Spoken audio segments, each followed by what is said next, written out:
decisions we have taken today. Health related also will benefit. So the key drivers of economy have been given a prominence.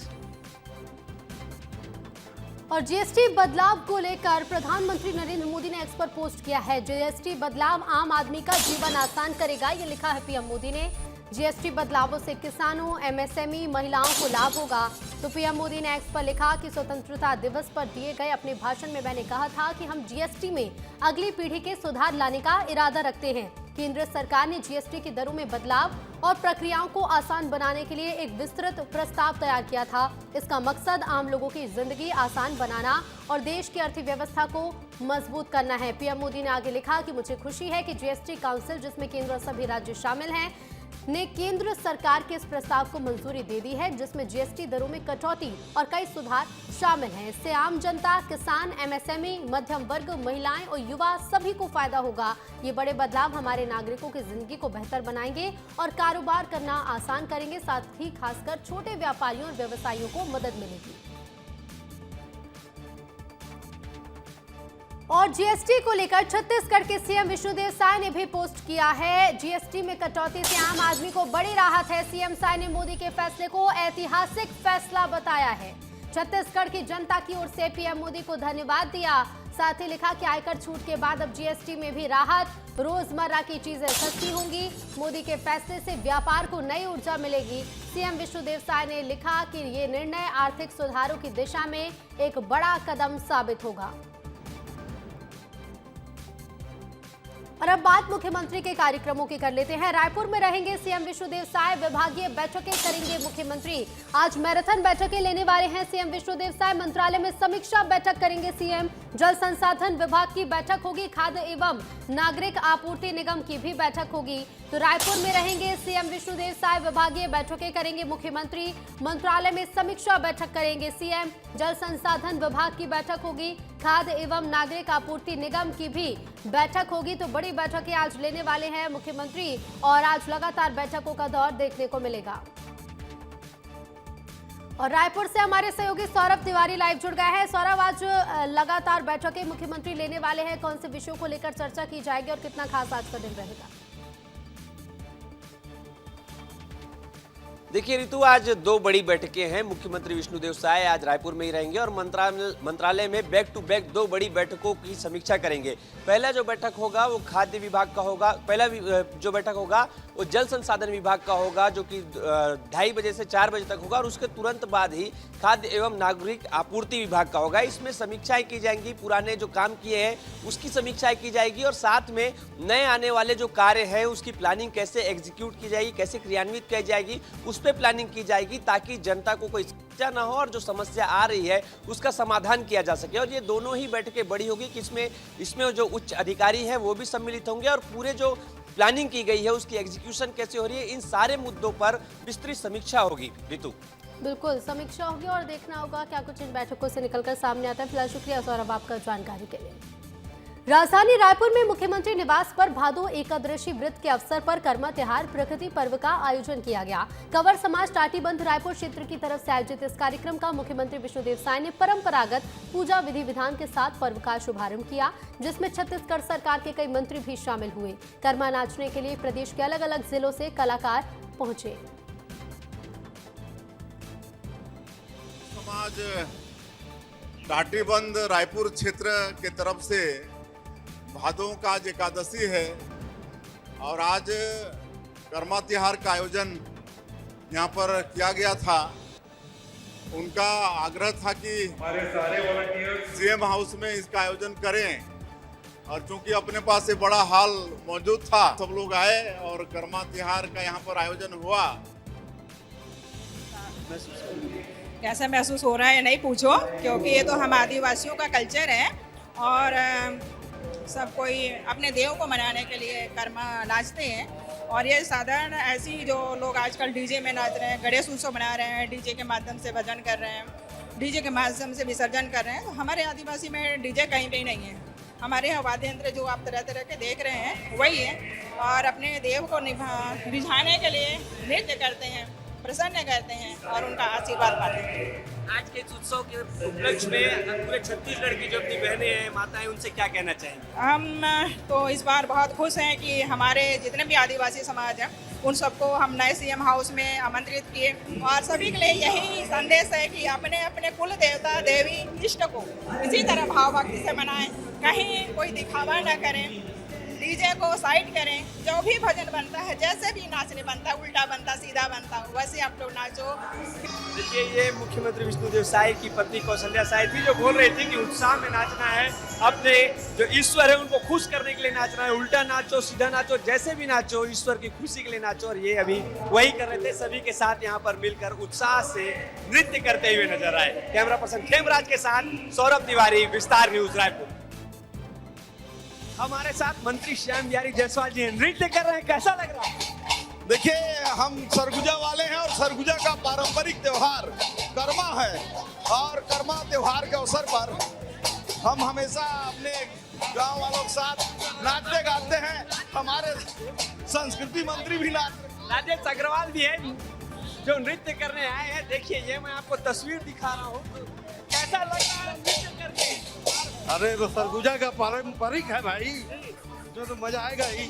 हम लोग तो बचपन से कर रहे हैं इसको। बचपन से कर रहे हैं? हाँ, कौन कौन से वाद्य यंत्र बजाते हैं इसमें? ये मांडर। और क्या कहेंगे, बहुत भव्य ये उत्साह मनाया जा रहा है ये त्योहार। ये बहुत पवित्र त्योहार। पहली बात तो मैं आपके बताऊं कि हमारे आदिवासी समाज के जो लोग हैं, ये हमारी संस्कृति सनातन परंपरा के ध्वजवाहक हैं। आज अगर सनातन परंपरा वास्तविक रूप में अगर है तो ये हमारे जनजाति समाज के बीच में है। मैं इस त्योहार की बहुत बहुत बधाई देता हूँ। इतना आनंद आ रहा है नृत्य करके, ये मांदर बजा के। बहुत आनंद आवत है, काबर की हमार जो त्योहार है ये हमार संस्कृति है, हमार संस्कार है। हमार जो आदिवासी समाज है वो हमार संस्कृति ला असली बचाने वाला समाज है और जल जंगल जमीन ला बचाने वाला समाज है। और वो समाज के आज हमन कर्मा त्योहार मनावत हैं बहुत खुशी और उमंग के साथ, और ये एकता और भाईचारा के संदेश समाज देवत है, तो बहुत मजा आवत है। बहुत मांदर ला एक बार बजा के नाच के तो दिखाओ मंत्री जी।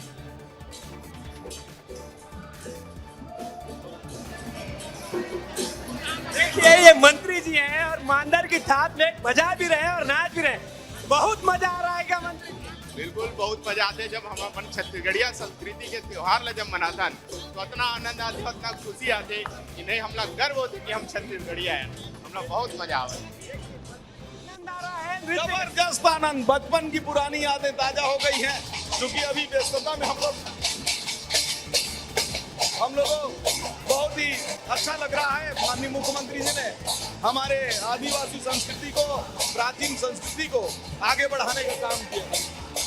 और क्या कहना चाहेंगे अपने आदिवासी भाइयों बहनों के लिए? मैं बहुत बहुत शुभकामनाएं, बधाई देना चाहता हूं। ये केवल आदिवासियों के त्योहार नहीं है, बल्कि आदिवासी परंपरा के अनुसार आज छत्तीसगढ़ के सभी छत्तीसगढ़ वासियों का एक त्योहार है।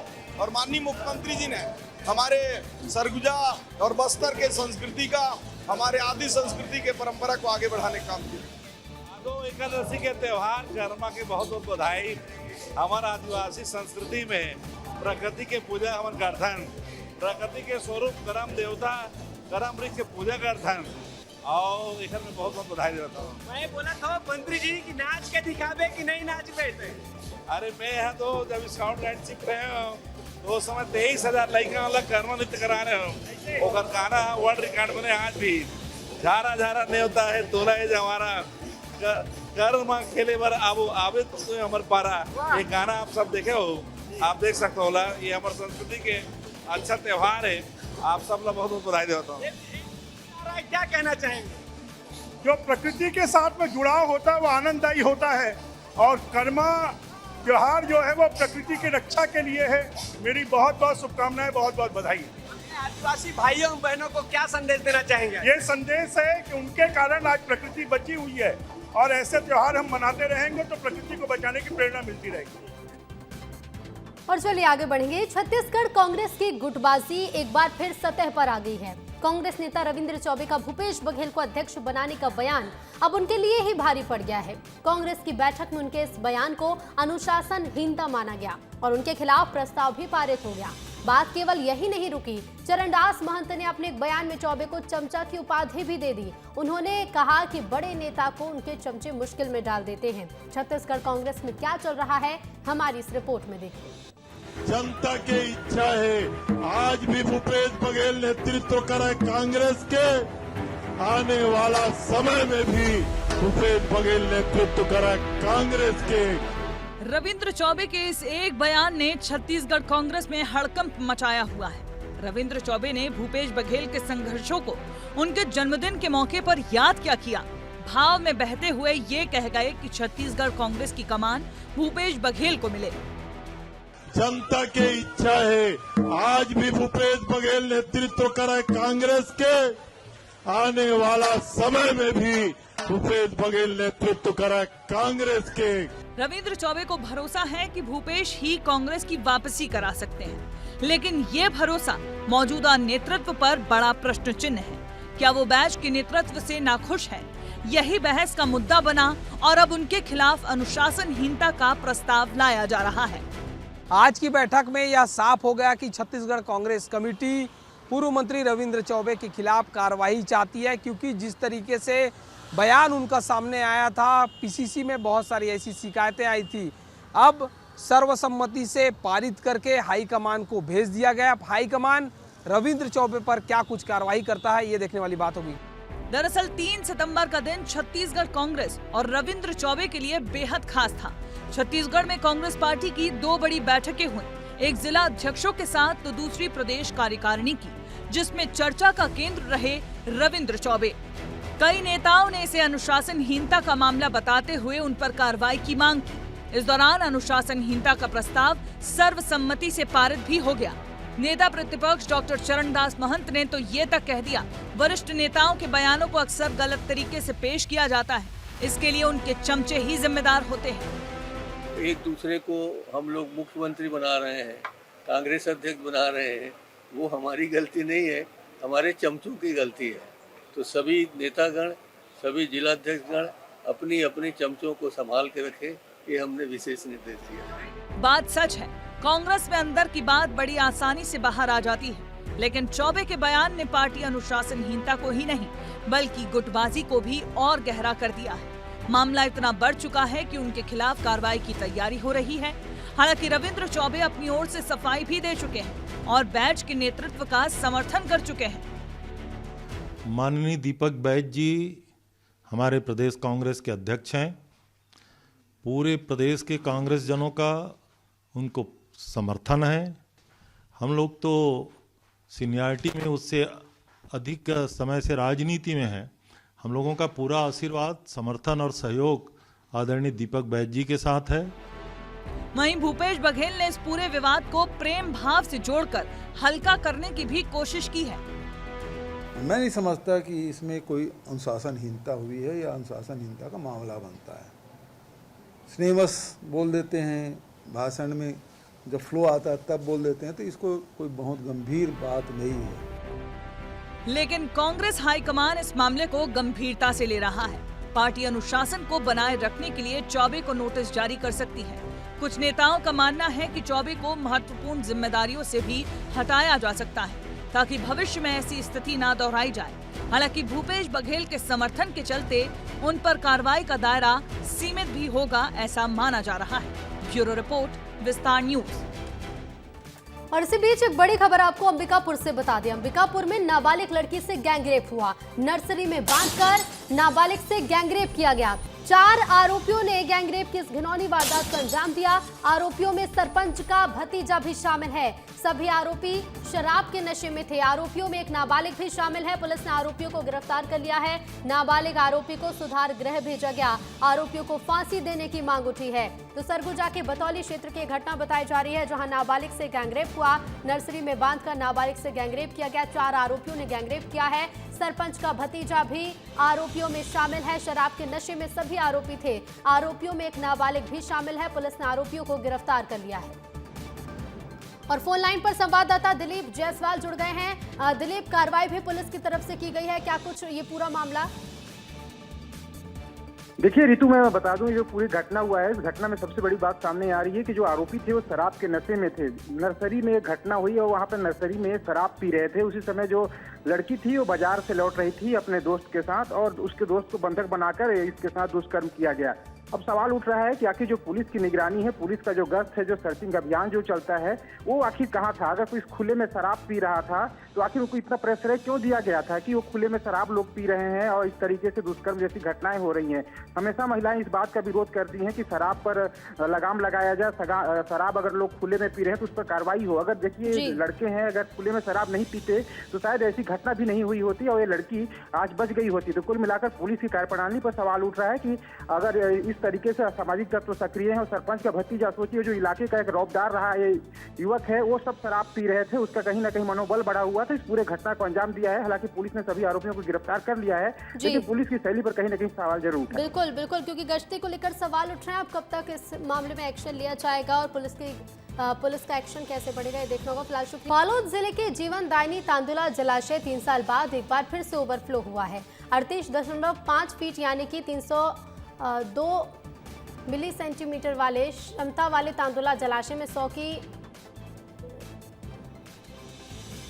तो देखिए तांदुला जलाशय में भरा अतिरिक्त पानी ओवरफ्लो के जरिए झरने के रूप में बाहर निकल रहा है। तांदुला जलाशय के इस दृश्य को निहारने के लिए बालोद जिले समेत छत्तीसगढ़ के कई जगहों से लोग पहुंच रहे हैं और अपने मोबाइल में तस्वीर कैद करने के साथ ही सुंदरता को निहार रहे हैं।